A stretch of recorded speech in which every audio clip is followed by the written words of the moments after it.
ओम नमो नारायणाय। ओम नमो नारायण। ताली बजाते हैं एकदम भाव से।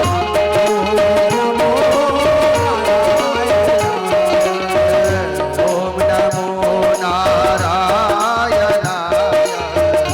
ओम नमो नारायणाय।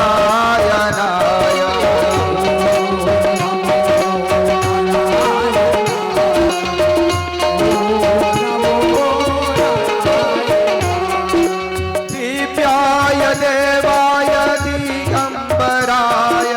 दिव्याय देवाय दिगंबराय।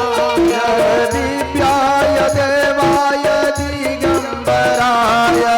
दिव्याय देवाय दिगंबराय। उमाय सहिताय नमः शिवाय। उमाय सहिताय नमः शिवाय। उमाय सहिताय नमः शिवाय। सहिताय ओम नमो नारायणाय। ओम नमो नारायणाय।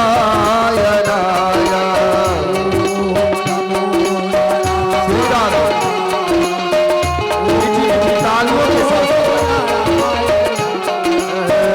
ओम नमो नारायणाय। ओम नमो नारायणाय।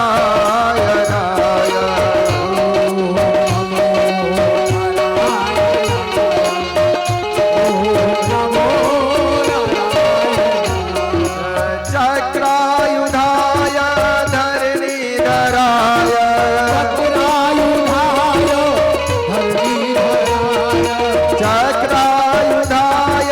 धरणीधराय। चक्रायुधाय धरणीधराय। लक्ष्मी सहित श्री नारायणाय। लक्ष्मी सहित श्री नारायणाय।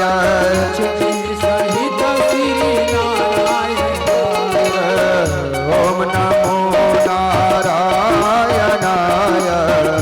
ओम नमो नारायणाय।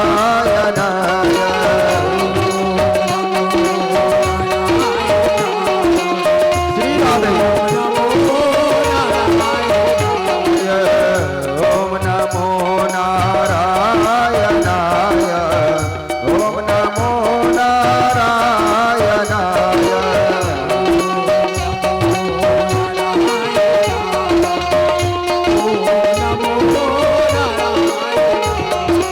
श्याम देवाय राधा कृष्णाय।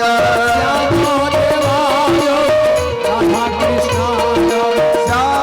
देवाय राधा कृष्णाय।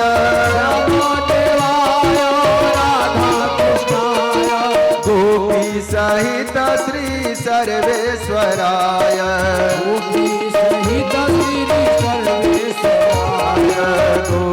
सहित श्री सर्वेश्वराय।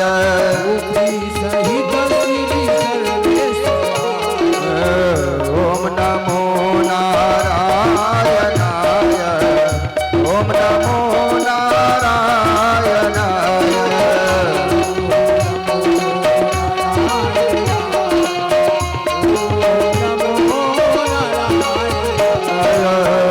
ओम नमो नारायणाय। ओम नमो नारायणाय।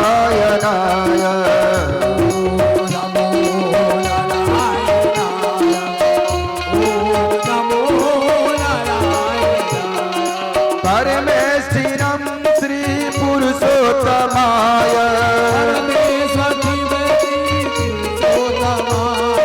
परमेश्वरं श्री पुरुषोत्तमाय।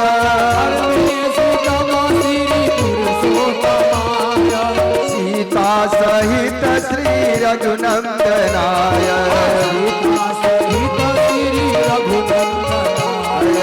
सीता सहित श्री रघुनंदनाय। सीताराम आ गए हैं। ओम नमो नारायणाय।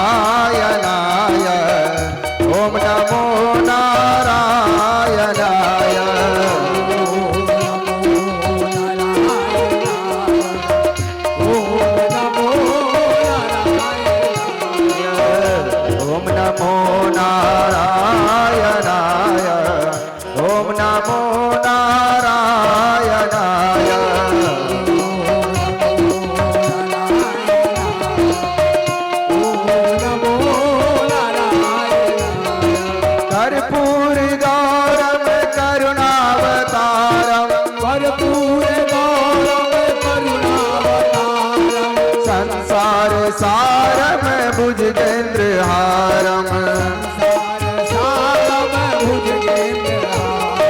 सदा वसंतम हृदयारविंदे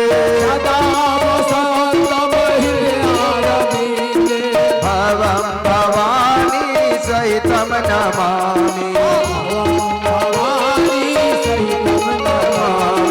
भवं भवानी सहितं नमामि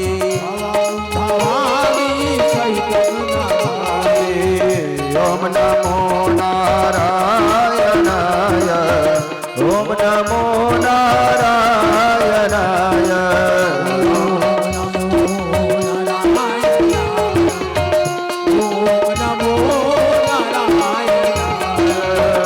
ओम नमो नारायणाय ओम नमो नारायणाय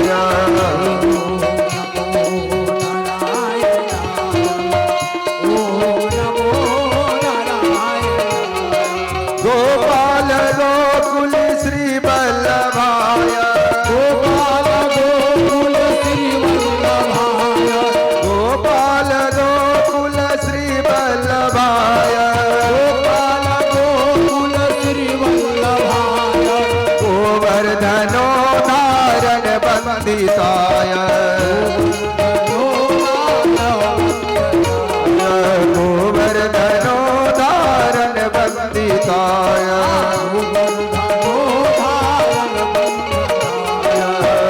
ओम नमो नारायणाय ओम नमो नारायणाय ओम नमो नारायणाय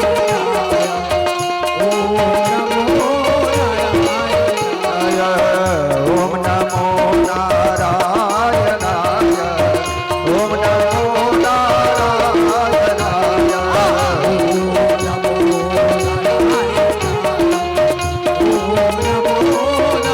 नारायणाय ओम नमो नारायणाय ओम नमो नारायण।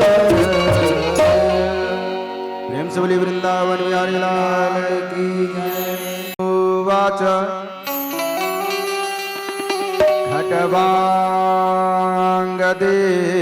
खट्वाङ्गदीर्घबाहुश्च रघुस्तस्मात् पृथुस्रवा अजस्ततो महाराजस्तस्मादशरथो अभवत्। हे राजन, खट्वांग राजा थे, उनके दीर्घबाहु पुत्र हुए। राजा दशरथ का वंशज मैं बता रहा हूं। खट्वांग से शुरुआत है, खट्वांग से हो गए दीर्घबाहु, दीर्घबाहु के पुत्र हुए रघु, रघु के पुत्र हुए अज, और अज के पुत्र हुए महाराज दशरथ। दशरथ की 3 रानियां थी, कौशल्या, केकई और सुमित्रा। परंतु तीनों रानियां से राजा दशरथ की कोई संतान नहीं थी। बहुत चिंतित रहते थे राजा दशरथ।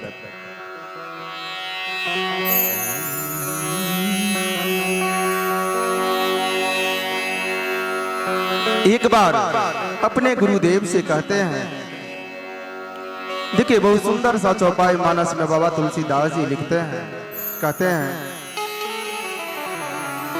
एक बार भूपति मन माही भय गलानी मोरे सूतनाई मंगल भवन अमंगल हारी प्रभु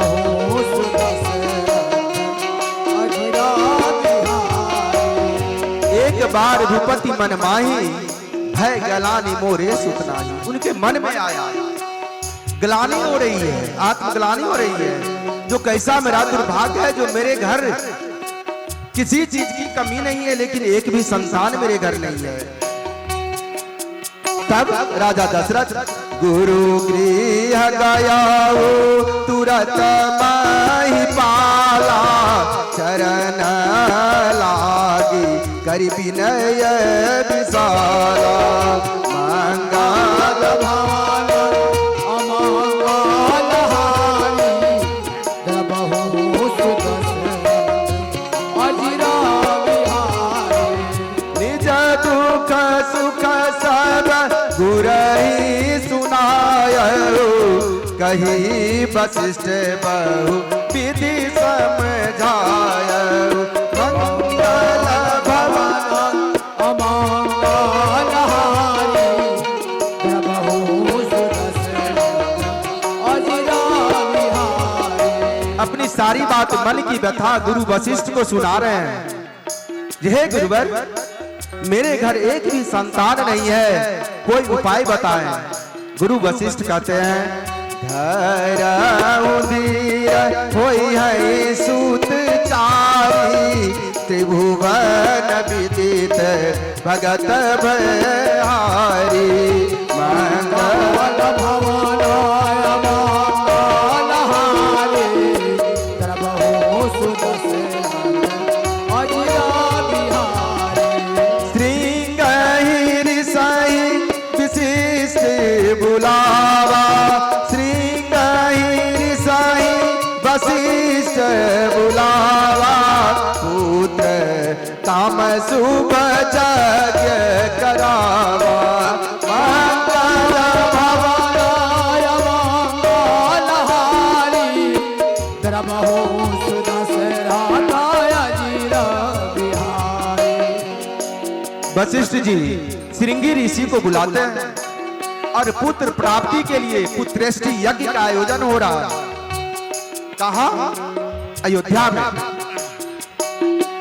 और यज्ञ कुंड में से यज्ञ प्रारंभ हो गया। यज्ञ कुंड में से अग्निदेव प्रकट हुए और एक हवि दी। हवि मतलब खीर का प्याला अग्निदेव लेकर के प्रकट हुए और बोले, देखिए इस मानस के चौपाई का आप लोग भी धीरे धीरे तालियां बजाते हुए आनंद ले। अर्ध भाग्य कौशल्य ही दीना, उभय भागा थे कर दीना। मंगल भवन अमंगल हानि, तालियां बजाते हुए अजिरा बिहारी। के कई कनी पसोदयो, रहयो सुभय भाग पुनि भयऊ। मंगल भवन अमंगल हानि, द्रवहु सुदर्शन अजिरा बिहारी। कौशल्या के हाथ दियरी, दीन सुमित्र मन प्रसन्न करी। मंगल भवन अमंगल हानि, द्रवहु सुदर्शन अजिरा बिहारी। मंगल भवन अमंगल हारी, द्रवहु सुदशरथ अजिर बिहारी। मंगल भवन अमंगल हानि, द्रवहु सुदर्शन अजिरा बिहारी। आप सब अपने मन में ये आभास करें, जो अभी आप लोग खेतलपुरा में नहीं, आप लोग अयोध्या में हैं। मतम प्रभु श्री राम का प्राकट्य होता है। प्रेम से बोलिए श्री रामचंद्र की जय। राम भरत लक्ष्मण शत्रुघ्न चारों भाई का जन्म होता है। प्रेम से बोलिए चारों भैया की जय। कब होता है जन्म? चौपाई के द्वारा ध्यान दीजिएगा। मैं पहले ही बताया तो जो विष्णु के सभी अवतारों की चर्चा श्रीमद् भागवत में है, संक्षेप में। तो राम का जो जन्म हुआ, समय क्या था, तिथि क्या थी, आइए चौपाई के द्वारा सुनते हैं। नवमी तिथि मधुमास पुनीता शुक्ल पक्ष अभिजित हरि प्रीता मंगल भवन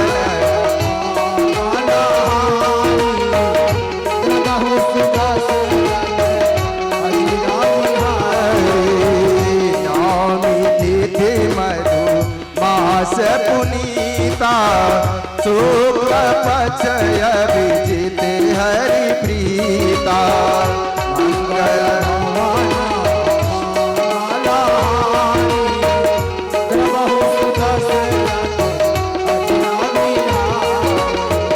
मध्य दिवसयति मध्य दिवसयति शीत न धामा पावन काल लोक विश्राम मंगल भवना अमंगल हारी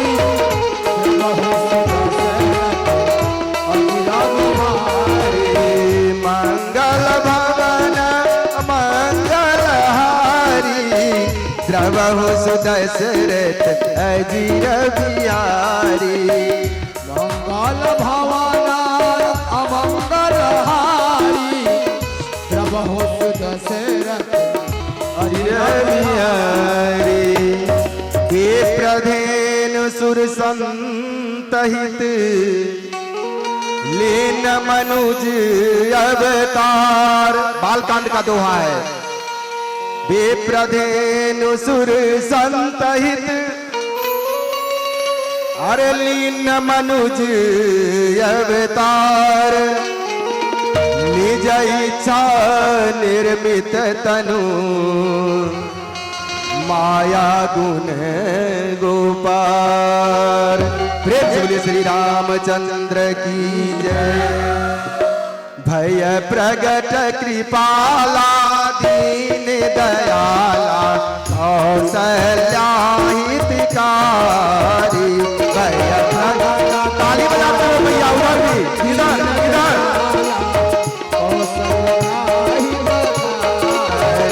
भय प्रगट कृपाला दयाला कौशल्या हितकारी।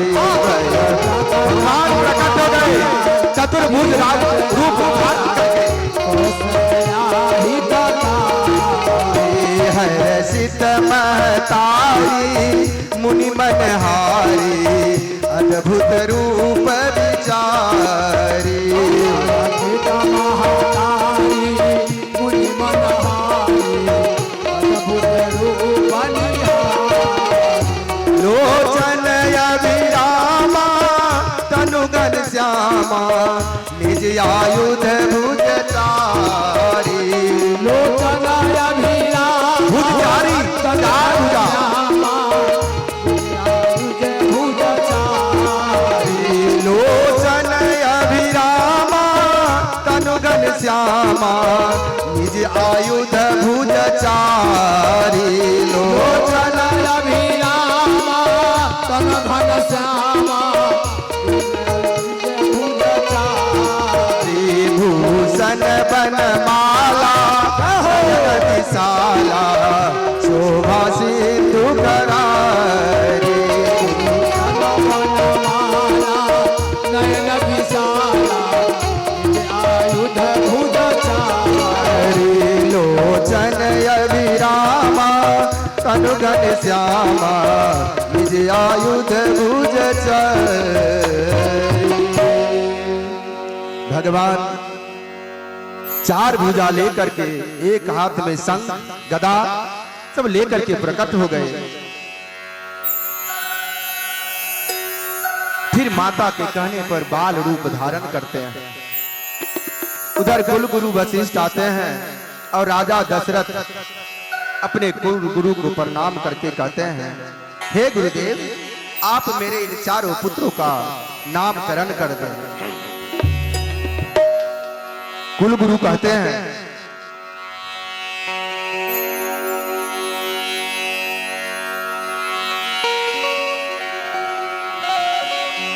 राजा दशरथ कहते हैं कि हे गुरुदेव, मेरे इन चारों पुत्रों का नामकरण दें और थोड़ा हमारे पुत्रों का भविष्यवाणी बताएं, जो क्या इसका आगा भविष्य क्या है। गुरु वशिष्ठ कहते हैं, हे राजन, क्या बताऊं इनके बारे में। इनके नाम अनेक अनूपा, मैं नृपतव स्वमति अनुरूपा। मंगल भगवान, क्या बताऊं, अनेक नाम है इनके।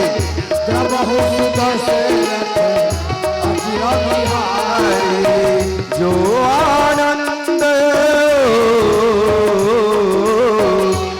आनंद सिंधु सुख राशि, सी करते त्रैलोक सुपासी। मंगल भाय अमंगल हारी,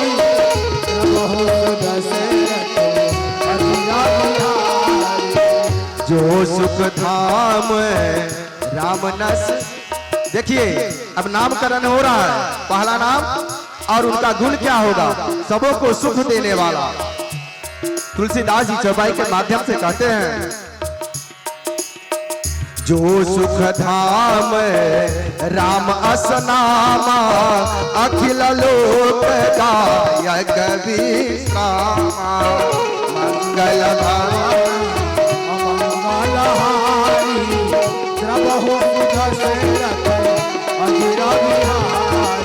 दूसरा नाम विश्व भरण हो,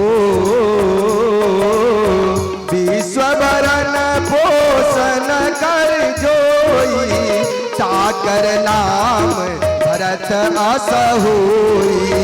मंगल भवाना अमंगल हारी,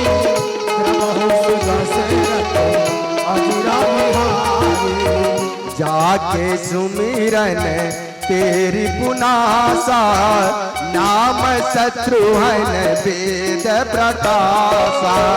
मंगल भवन मंगल हारी,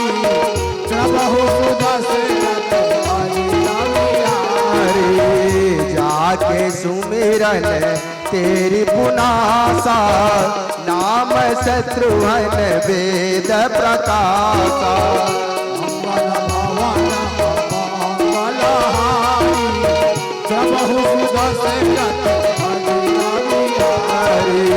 मंगल भवन मंगल भवन मंगल हारी, प्रभु सुदशरथ अजीर बिहारी। मंगल भवन अमंगल हारी,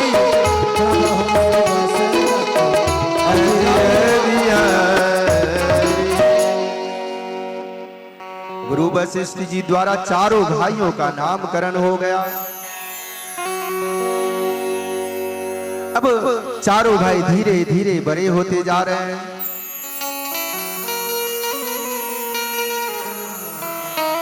चारों पुत्रों की अटखेलियां को देख करके महाराज दशरथ उनकी तीनों रानियां अति आनंदित हो रही है।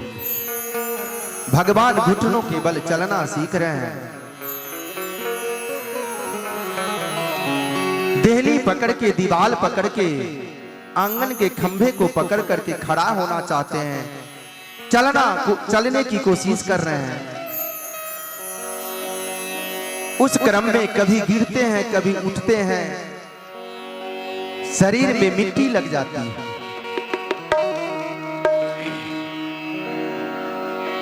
बालक धीरे धीरे बड़े होते गए।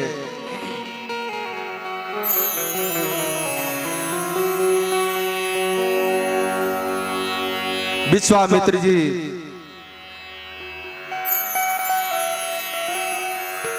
इधर दैत्यों का बहुत अत्याचार ब्राह्मणों पे, साधु संतों पे हो रही थी।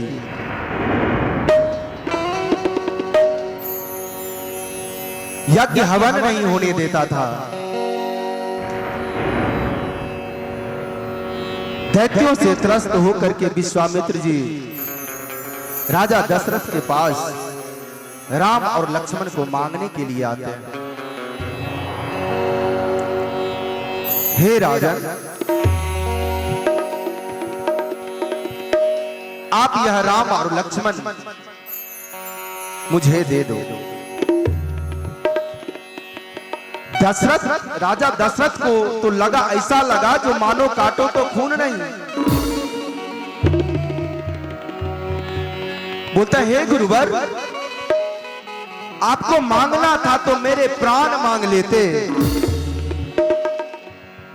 मैं खुशी खुशी दे देता, लेकिन आपने तो मेरे प्राणों के टुकड़े ही मांग लिए। एक तो वृद्धावस्था में मुझे पुत्र की प्राप्ति हुई, उस पुत्र को मैं आपको कैसे दे दूं? क्या मैं राम के बिना रह सकूंगा? हे गुरुवर, आप कुछ और मांग लो, लेकिन मेरे राम को मत मांगो।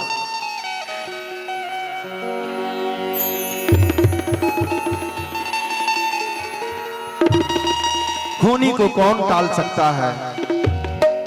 गुरु वशिष्ठ के समझाने पर राजा दशरथ मान गए। राम और लक्ष्मण को, अपने कलेजे के टुकड़े को विश्वामित्र के साथ विदा कर दिए। विश्वामित्र राम और लक्ष्मण को लेकर के वहां से चल दिए। रास्ते में हमारे प्रभु मर्यादा पुरुषोत्तम श्री राम ने तारका जैसी राक्षसी का वध किया। अनेक राक्षसों का वध करते हुए गौतम नारी अहिल्या का उद्धार किया, और अहिल्या उद्धार करने के बाद गुरु विश्वामित्र के साथ जनकपुर की ओर बढ़ पड़े। उधर मिथिला नगरी जनकपुर में मैया सीता की स्वयंवर की तैयारी हो रही थी। सारे देश के राजा वहां एकत्रित हुए थे, और उस स्वयंवर का एक नियम था। शिव की धनुष थी, जो इस धनुष को जो तोड़ देगा उसके साथ सीता का विवाह होगा। देश देश के राजा वहां पधारे।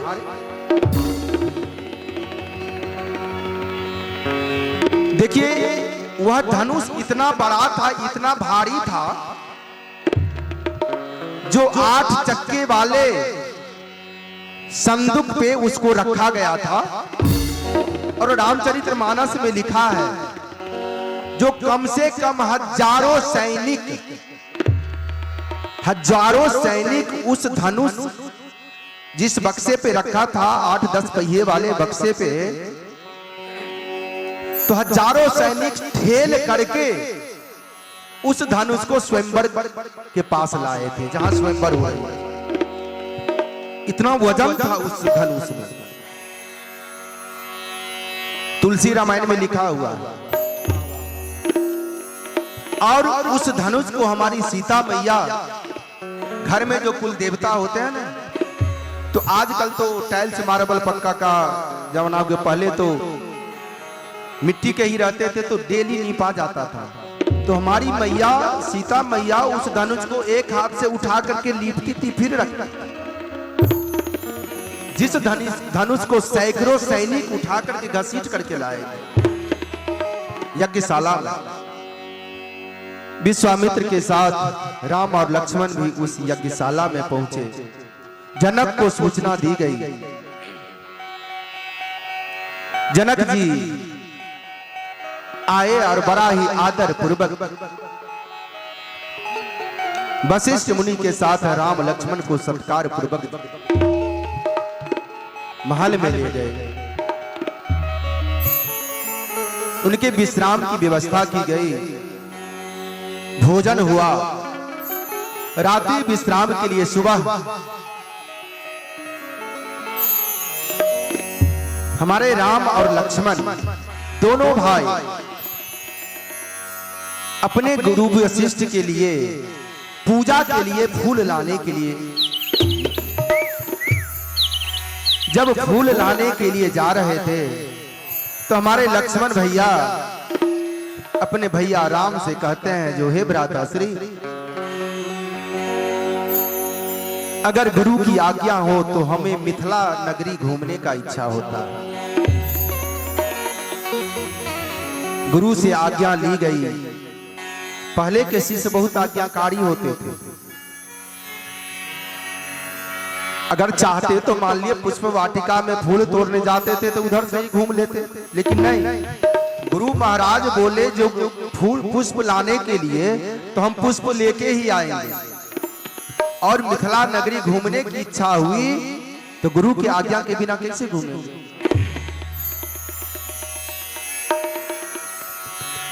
तो प्रभु श्री राम गुरु वशिष्ठ से लक्ष्मण की बातों को, मन की बातों को उनके सामने रखते हैं। वशिष्ठ जी आज्ञा दे देते हैं। अब दोनों भाई मिथिला नगरी घूमते हुए जा रहे हैं पुष्प वाटिका की ओर। अपने अपने घर के अटारी से, छत से इन दोनों के स्वरूप को देख करके मिथिला की सारी नारियां मोहित हो रही हैं।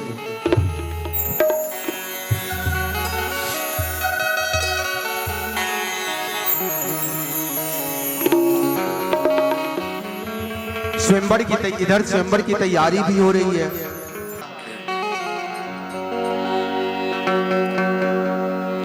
राम को देख करके जनक नंदिनी, राम को देख करके जनक नंदिनी, बाग में वो खरी की खरी रह गई। राम को देख करके जनक नंदिनी, राम को देख करके जनक नंदिनी, बाग में वो खरी की खरी रह गई। राम को देख करके जनक नंदिनी, बाग में वो राम देखे सिया माँ सिया राम को, राम देखे सिया माँ सिया राम को, चारों अखियाँ लरी की लरी रह गई। राम को देख करके जनक नंदिनी, राम को देख करके जनक नंदिनी, बाग में जा हरी की करी रह गई। राम को देख कर मीठी मीठी तालियों के साथ राम माता सीता दोनों का आंखों का मिलन हो रहा है।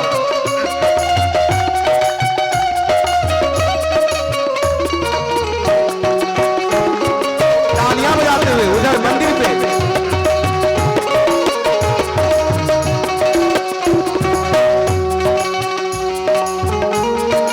जय हो।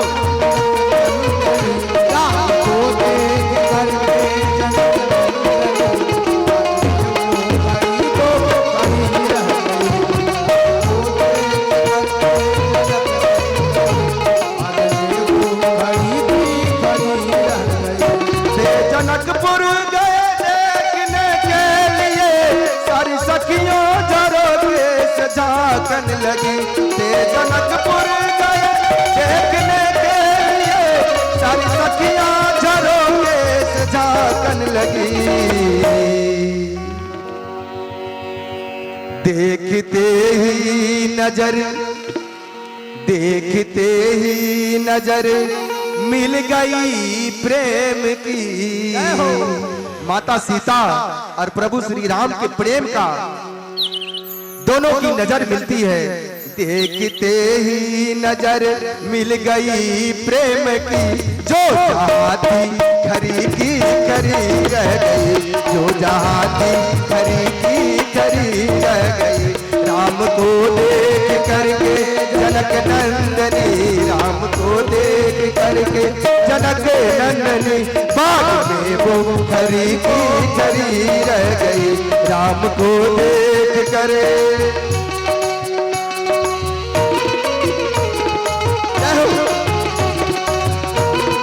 दोनों हाथ उठा के मीठी मीठी तालियों के साथ, अरे कितना खुशी का बात है, आज इस पुष्प वाटिका में सीता और राम का मिलन हो रहा है।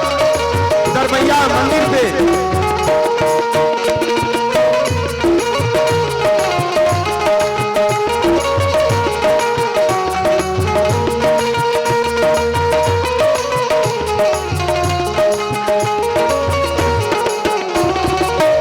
जानते हैं सारी सखियां सीता के साथ थी।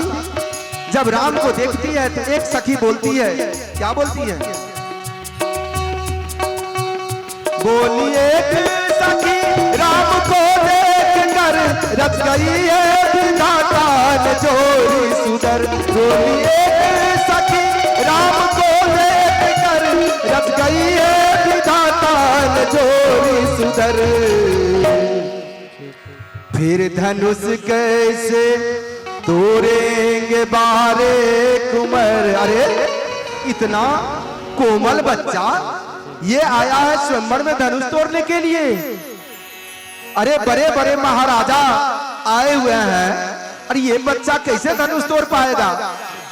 फिर धनुष कैसे तोड़ेंगे बारे कुंवर, फिर धनुष कैसे तोड़ेंगे बारे कुंवर। मन की शंका बनी की बनी रह गई, राम को देख करके जनक नंदनी, राम को देख करके जनक नंदनी, बात में वो खरी की खरी रह गई, राम को देख कर।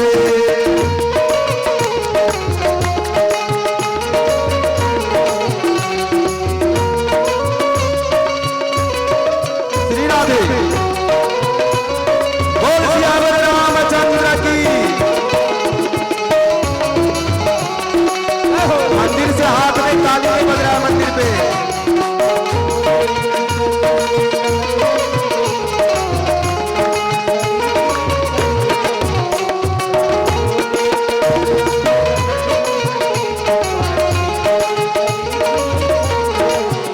जब एक सखी बोलती है जो ये तो बड़ा छोटा है, कोमल सा है, अरे दूसरी सखी कहती है अरे तुम इनके बारे में क्या जानती है सखी?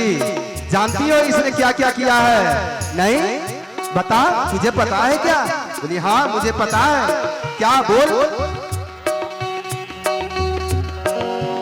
बोली दूसरी सखी छोटन देखन में है, बोली दूसरी सखी छोटन देखन में है, फिर चमत्कार इनका नहीं जानती।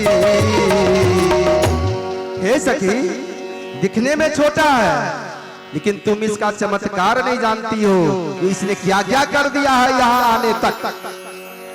फिर चमत्कार इनका नहीं जानती।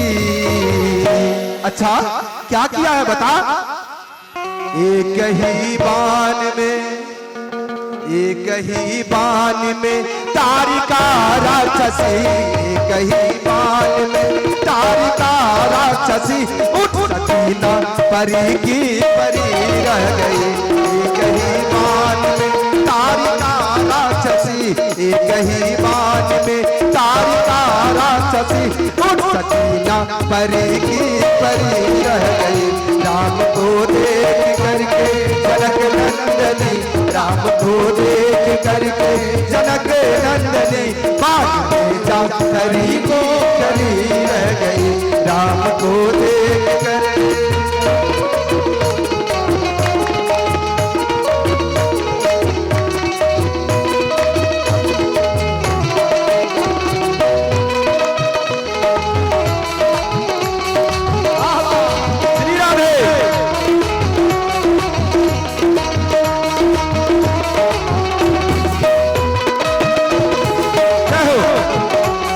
तालियां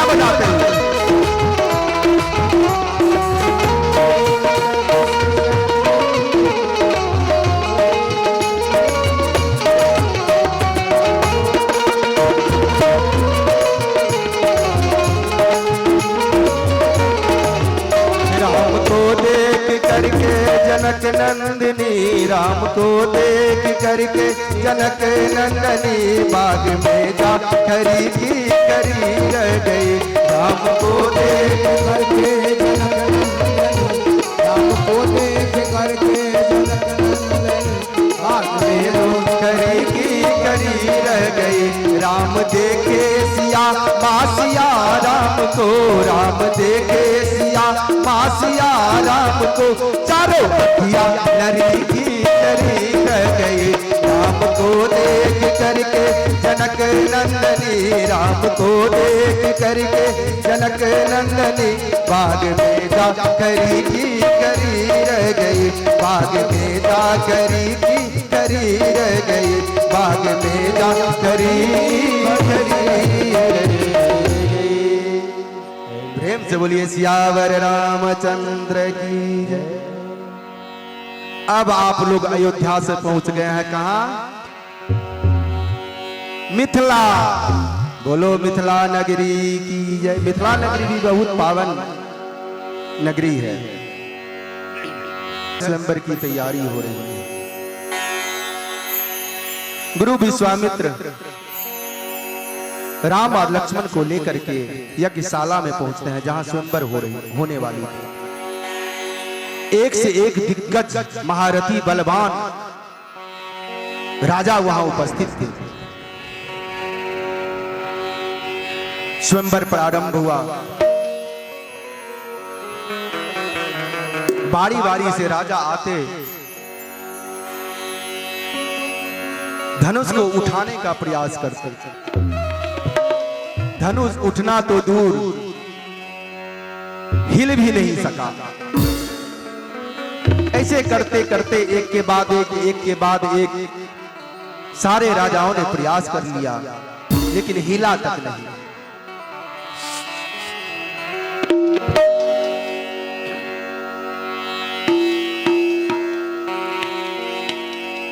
तब जितने राजा थे सैकड़ों हजारों राजाओं ने एक साथ मिल करके धनुष को उठाने का प्रयास किया लेकिन फिर भी नहीं हिला। तो सैकड़ों राजा मिल करके भी उस धनुष को हिला नहीं सकते। अब जनक जी उदास हो गए। बोलते क्या अगर मैं ये समझता जो ये धरती वीर विहीन हो गई है तो मैं ये प्रतिज्ञा ही नहीं करता। अब तो शायद मेरे भाग्य में अपने बेटी का कुमारापन ही देखना लिखा है। शायद मेरी सीता का विवाह नहीं हो पाएगा। बहुत उदास हो गए जनक जी महाराज। माता सुनैना के आंखों से अश्रुधारा बहने लगी। जनक जी को कोसने लगी तो क्या जरूरी था इनको ये प्रतिज्ञा करना। एक से एक बलशाली वीर राजा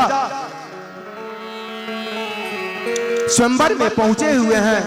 तोड़ना तो दूर किसी राजा से धनुष हिला तक नहीं।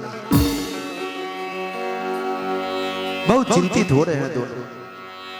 महाराज दशरथ अपने सिंहासन से खड़े हो करके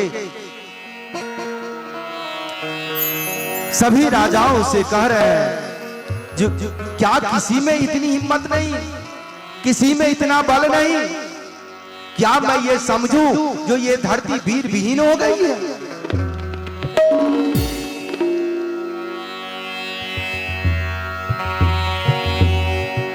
महाराज जनक की बातों को सुन करके इधर भैया लक्ष्मण को क्रोध आ रहा है।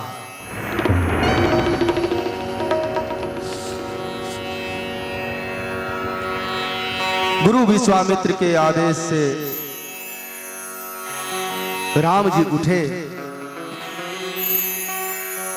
धनुष की ओर बढ़े। सारे राजा ठहाका मार के हंसने लगे, प्रभु श्री राम का उपहास करने लगे। राजा जनक भी बोलने लगे जो अब गुरु विश्वामित्र ही बचे थे मेरा उपहास करने के लिए। जिस धनुष को बड़े बड़े राजा, एक से एक बलशाली राजा हिला नहीं सके, उस धनुष को तोड़ने के लिए गुरु विश्वामित्र जी ने इस कोमल से बालक को भेजा।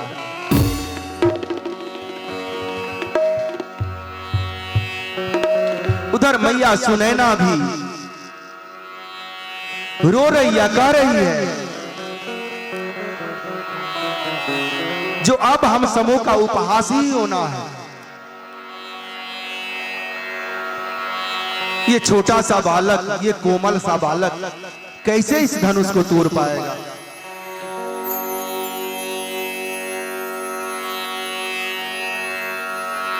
राम जी गए,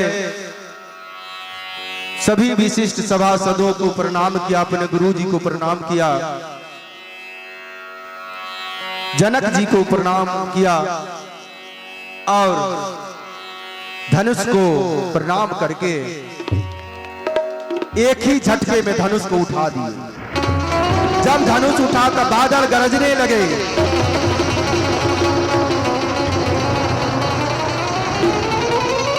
धरती कांपने लगी और धनुष को खड़ा करके जो ही प्रतंचा उस पे चढ़ाया कि धनुष के 3 टुकड़े हो गए। अब तो सब हतप्रभ हो गए और जो बलशाली राजा राम के स्वरूप को देखकर उनका उपहास कर रहे थे, सभी राजाओं का सर नीचा हो गया और महाराज जनक और मैया सुनैना का मन तो पुलकित से खिल उठा, आनंद से खिल उठा। स्वयंवर की तैयारी होने लगी, सारे मिथिला नगरी को दुल्हनों की तरह सजाया गया। जानते हैं मैया सीता का मंडप जो तैयार किया गया था, तो केले का जो थंब अपने लोग गाड़ते हैं, उस केले का थंब को सोने और हीरे जवाहरात से बनाया गया था। केला के थंब का आकार, और उसमें जैसे अपने लोग कोई शुभ काम करते हैं, कहते हैं ना फला हुआ केला का पेड़ काट के लाना, गृह प्रवेश हो, शादी विवाह हो, तो वो केला का स्वरूप ही सोने स्वर्ण से भरे थे। सारी मिथिला नगरी को दुल्हनों की तरह सजा दिया गया और गुरु की आज्ञा लेकर के जनक जी अयोध्या नगरी दूत को भेजते हैं बारात लाने के लिए। राजा दशरथ को समाचार सुनाया गया। राजा दशरथ सज धज करके बारात लेकर के मिथिला की ओर आ गए। जब मिथिला नगर में प्रवेश करते हैं तो गांव के प्रवेश द्वार के, अरे मैया सो मत, उठ करके आंख धो लो दीदी, आंख धो लो, हाँ उठ करके आंख धो लो, 10 कदम चल लो, नींद टूट जाएगी। तो गांव में जब प्रवेश किए तो एक डोम का घर था।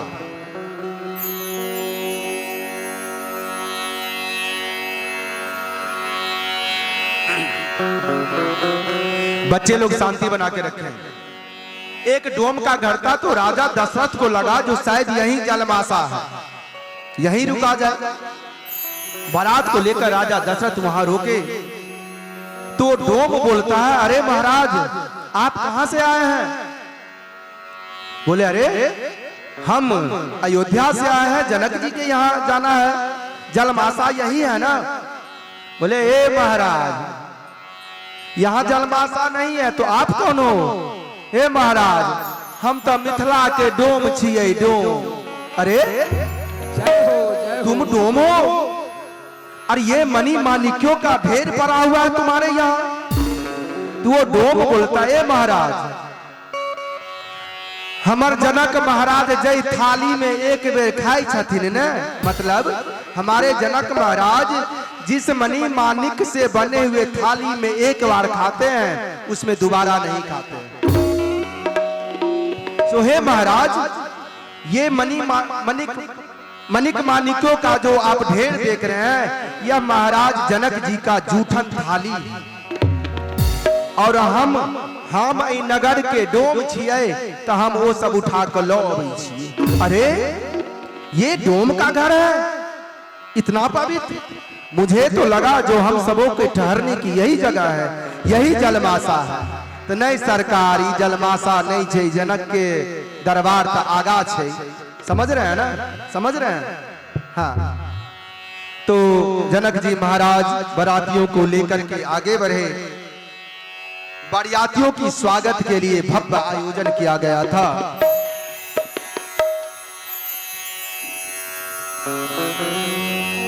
दशरथ महाराज चले, जनक जी उनको लेने के लिए आ ही रहे हैं।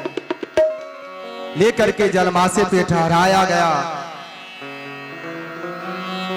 सभी बारातियों को अच्छे अच्छे पकवान दिए गए। अभी भी हमारे मिथिला में, वो तो जनक जी का था नगरी का जूठन मणि मानिक बटोर के डोम लाता था, तो वो राजा दशरथ को लगा जो यहीं पे जलमासा है। तो सोचिए मिथिला नगरी ऐसी ही पावन थी।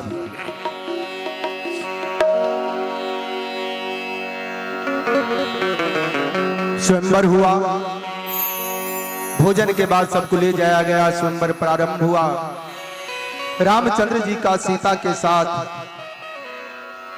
विवाह संपन्न हुआ, और भरत जी का मांडवी के साथ, और लक्ष्मण जी का उर्मिला के साथ, और शत्रुघ्न जी का श्रुतकृति के साथ विवाह संपन्न हुआ। अब विदाई की बेला आई, बेटी की विदाई। बेटी विदाई का नाम हृदय में आते ही मन द्रवित हो जाता है। अब सोचिए, जिस घर से 4-4 बेटियों की डोलियां उठेगी, उस पिता और मां के हृदय पे क्या बीतेगी।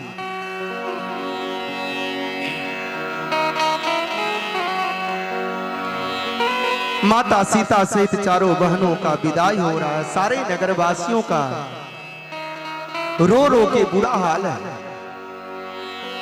देखिए, एक बेटी ऐसी भी होती है जिसके चले जाने पे मोहल्ला वाले, टोला पड़ोस वाले खुशी मनाते हैं। ठीक है, चली गई, अच्छा हुआ। होता है ना ऐसा।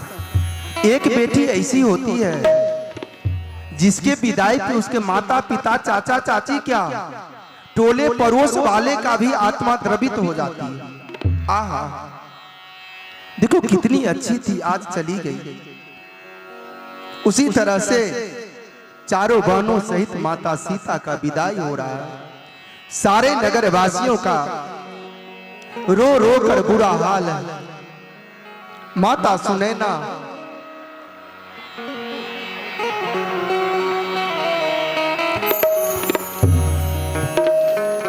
सुनैना और जनक का तो पूछो ही मत,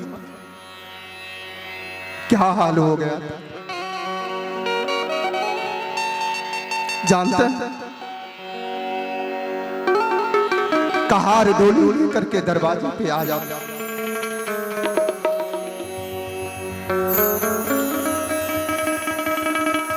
विदाई की बेला आ गई। माता सीता अपनी मैया के गले लग के रो रही है। अब कहती है,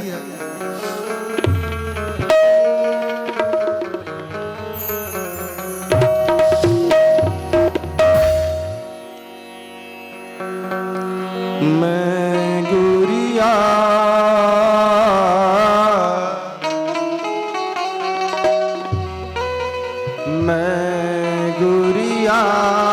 तेरे आंचल की,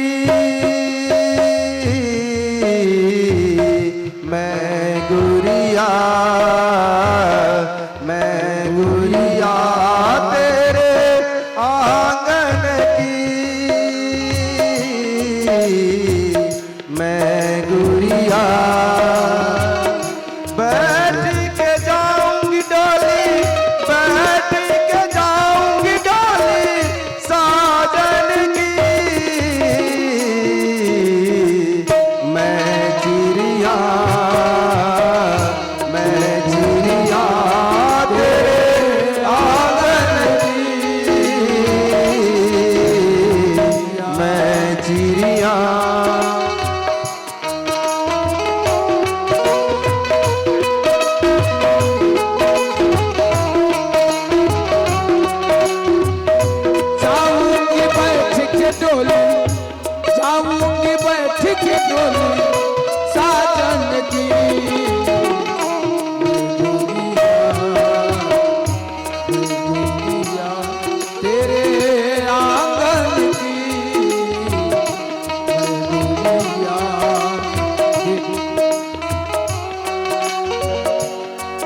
जानते हैं मैया कहते हैं माँ आज तेरे आंगन की चिड़ियां उड़ रही है, माता सुनैना रो भी रही है और अपनी बेटी को सांत्वना दे रही है, सिखा रही है। आज की माताएं नहीं सिखाती है।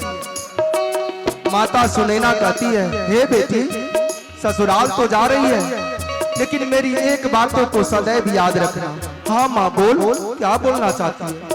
माता सुनैना कहती है सास ससुर गुरु सेवा करहूं, पति रुक न किया यसो अनसरहूं।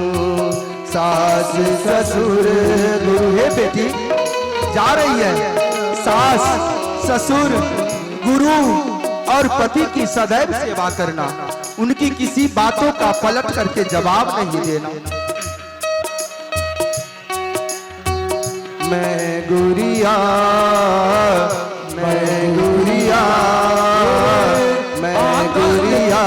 तेरे आंगन की,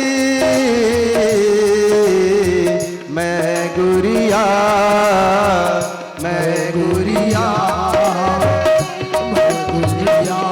तेरे आंगन की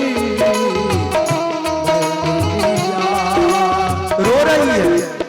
उनकी जाऊंगी बैठ के डोली, जाऊंगी बैठ के डोली साजन की। गुड़िया तेरे आंगन की, देखे अपनी किस्मत में काटा है भूल है, देखे अपनी किस्मत में काटा भी दूर है। तेरी राह में काटा भी, तेरी राह में काटा भी चुभ जाए तो कबूल है। देखे अपनी किस्मत में काटा है भूल है। मैं गुड़िया तेरे आंगन की, मैं गुड़िया। जानते हैं खुद रो रही है, सारी सखियां रो रही है, मैया सुनैना महाराज जनक भी रो रहे हैं। फिर भी मैया क्या कहती है? सीता माता अपनी मां को कहती है आज की बेटियां ऐसी नहीं होगी। खुद रो भी रही है और अपनी मां को शिक्षा दे रही है। कहती है ए मेरी मां तू क्यों रोती है, बेटी पराया धन होती है। ए मेरी मां तू क्यों रोती है, बेटी पराया घर होती है। मेरी मां तू क्यों रोती है, बेटी पराया धन होती है। माँ तू क्यों रोती है, बेटी पराया धन होती है। याद न आए मैया, याद न आए मैया, याद न आवे मैया, याद न आए मैया लाडन की।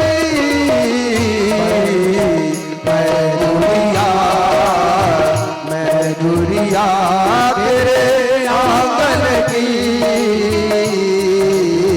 मैं चिड़िया।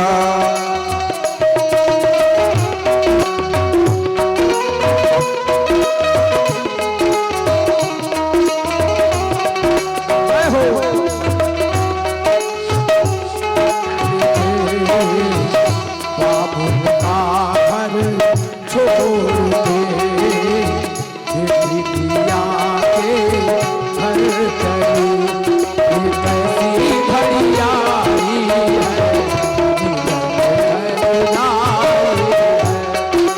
कैसी घड़ी आई है, आई है।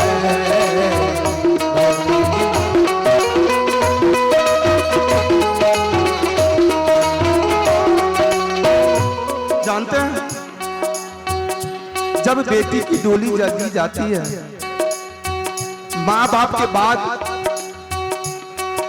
सबसे ज्यादा किसको कष्ट होता है पता है? भाई को। वो एक साथ रहता है, झगड़ा भी करता है और रूठता भी भाई ही है, गलतियां भाई की रहती है। फिर भी जब रूठ करके वो चला जाता है और शाम को जब घर आता है तो बहना कहती है भैया जय हो, हे भैया मुझे क्षमा कर दो, चलो खाना खा लो, हमसे गलतियां हो गई। बहन जानती है जो गलती मेरे भाई की है, लेकिन फिर भी भाई को खुश कर रखने के लिए भाई से गलती मांग लेती है। किसी का नाम तो है बेटी। जब डोली जाती है तो पीछे पीछे उसका भाई दौड़ा हुआ जाता। सारे नगरवासी कहते अरे अरे तू क्यों पागलों की तरह डोली के पीछे भागता? जब ये यहाँ थी तब तो हर रोज तू इसे झगड़ा ही करता था। वो जानते हैं भाई क्या कहता है, मुझे पता है जो गलती मेरी रहती थी, लेकिन अब कौन मुझे मनाने के लिए आएगा? अब कौन मुझे बोलेगा भैया मेरी गलतियों को माफ कर दो, चलो भैया खाना खा। जय हो। इसी का नाम तो है बेटे।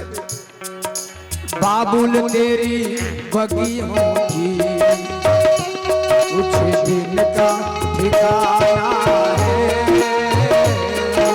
बाबुल तेरी अंगना के कुछ दिन का ठिकाना है। जानते हैं जब डोली के पीछे पीछे भाई दौड़ता, डोली को पकड़ लेता, तो वही बहना भाई को कहती है रोपद सीने बहिनिया भैया, लाज रखो मेरी बन के कन्हैया। हे भैया हे भैया हर विपत्ति में मेरी लाज रखना, मेरी रक्षा करना। बहिनिया भैया लाज रखो मेरी बन के कन्हैया। रोपद सीने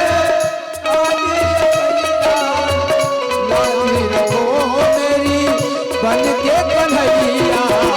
कसम तुम्हें रक्षा, कसम तुम्हें रक्षा, कसम तुम्हें रक्षा बंधन की।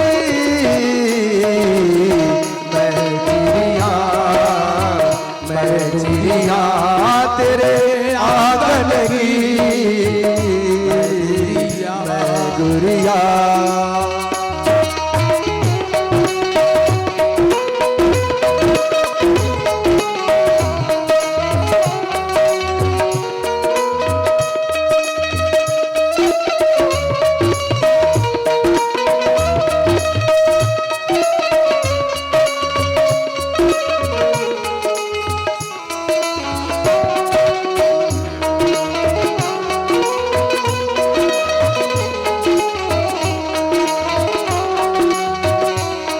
जानते हैं जब जा रही है तो किसकी नजर अपने बाबुल पे पड़ती है, जनक जी पे दृष्टि पड़ती है। खुद रो रही है लेकिन माँ को क्या शिक्षा दे रही है? हे माँ मत रो, बाबुल तेरी बगियों की कुछ दिन का ठिकाना है, बाबुल तेरी बगियों की कुछ दिन का ठिकाना है। हे माँ तू रोएगी तो मुझे और रोना आएगा। हे बाबा, बाबा मत रो, आप रोगे तो मैं कैसे जा पाऊंगी? बाबा मत रो। गले लग जाती है और कहती है अपने बाबा जनक जी से, मैया सीता कहती है बाबुल माँ को धीर बनाओ, रो रो करना हमको रुलाओ। बाबुल माँ धीर बंधाओ, रो रो करना हमको रुलाओ। बाबुल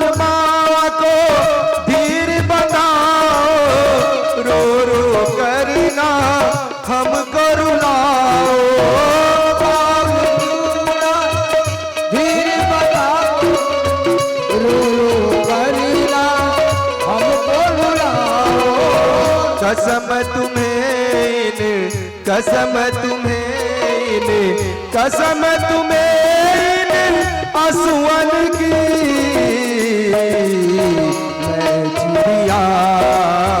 मैं चिड़िया तेरे आंगन की मैं चिड़िया मैं गुड़िया तेरे आंगन की।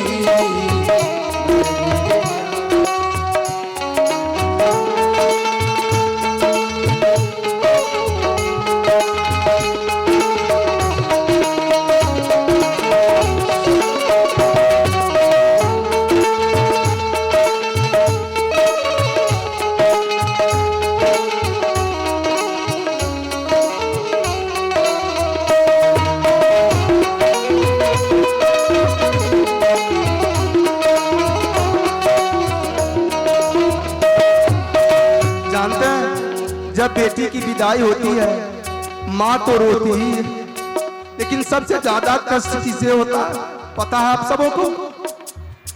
सबसे ज्यादा कष्ट पिता को होता है, क्योंकि एक बेटी ही पिता की सच्ची मित्र होती है। जब बेटी सयानी हो जाती है पिता कहीं से थका मांदा आता है,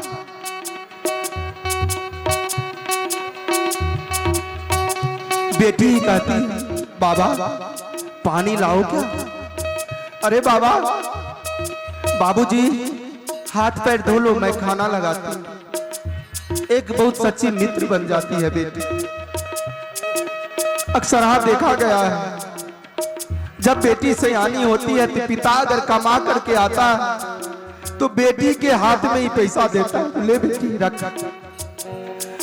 तो मां से ज्यादा दर्द पिता को होता है बेटी की विदाई का। अपने पिता की परम सहेली बचपन में हंसी इन संग खेली। अपने पिता की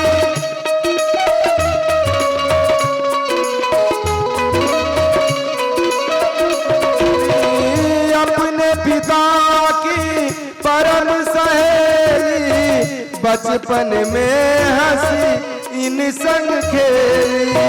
बचपन में हंसी इन संग खेली। याद न जताए तेरे याद न जताए तेरे याद न जताए तेरे लाडन की। मैं चिड़िया तेरे बागन की। मैं चिड़िया तेरे आंगन की। मैं चिड़िया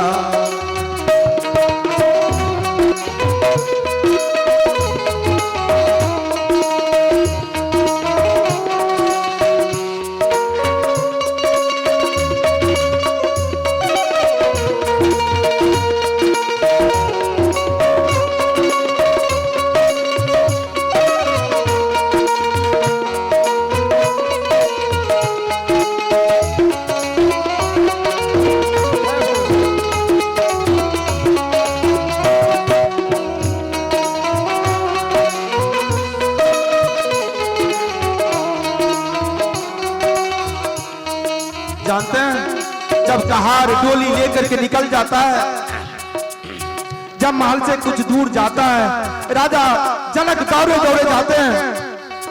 डोली के पीछे नगर की सारी स्त्रियां कहती है ए महाराज महाराज महाराज आप ये क्या कर रहे हो? अरे आप तो ज्ञानी हैं, आप तो प्रबुद्ध हैं।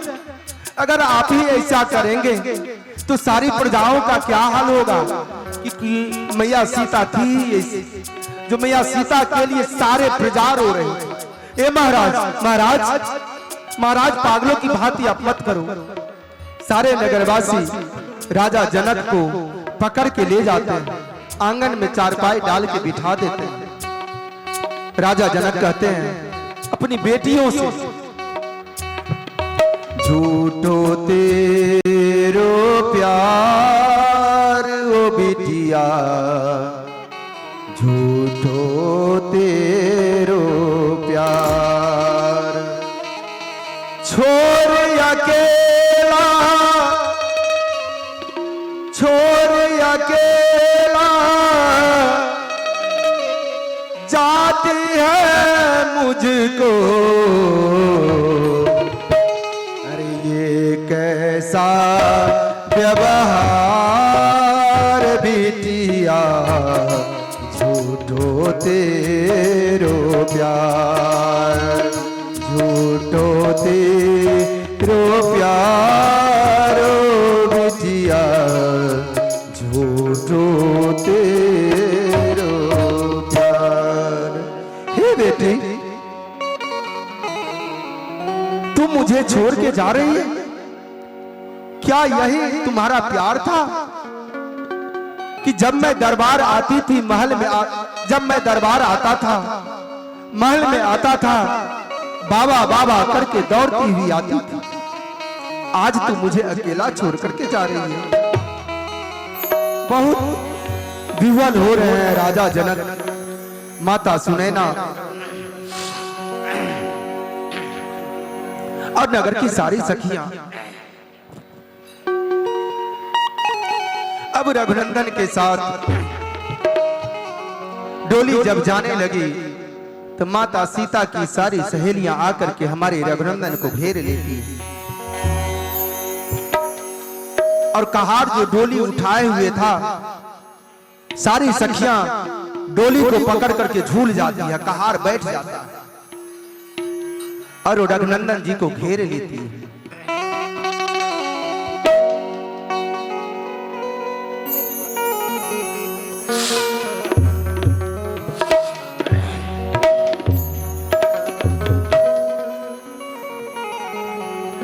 प्रभु श्री राम कहते हैं, अरे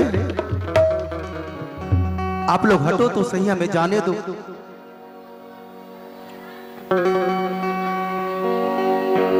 सखियां कहती है, हे रघुनंदन, आप मेरी सुकुमारी सिया को मत लेके जाओ, क्योंकि जैसे जल बिन मछली अधूरी रहती है, वैसी सुकुमारी सिया के बिना हम सारी सखियां तो अधूरी ही रह जाएंगे। हे रघुनंदन, मैं आपसे बार बार विनती करती हूँ, हमारी सुकुमारी सिया को मत लेके जाओ।